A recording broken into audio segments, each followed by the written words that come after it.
understanding assure, expressing confidence in IELTS. Have you ever needed to make someone feel completely certain about something? Today, we're exploring the word assure, a powerful verb that can help you express confidence and certainty in your IELTS speaking and writing tasks. Word type. Assure is primarily used as a verb. Meaning.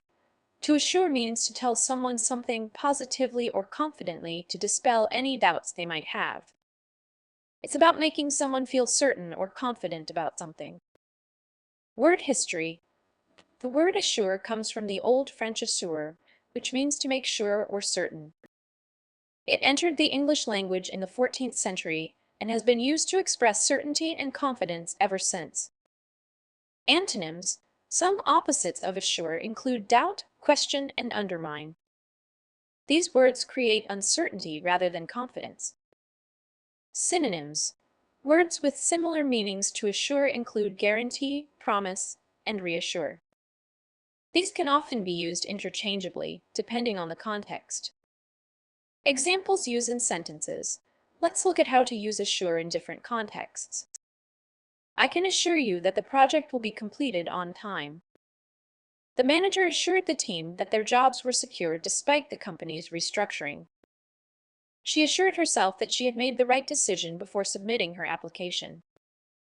Common errors in use. One common mistake is confusing assure with ensure or ensure. Remember, you assure a person, you ensure that something will happen, and you ensure property or life. For example, you assure your friend, you ensure a task is done, and you insure your car. Another error is using assure without an object. Always assure someone or something. It's incorrect to say, I assure that I'll be there. Instead, say, I assure you that I'll be there. To wrap up, assure is a valuable word for expressing certainty and confidence.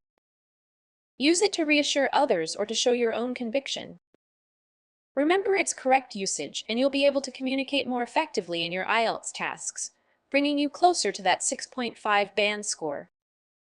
Keep practicing with assure, and soon you'll be using it with confidence in your English communication.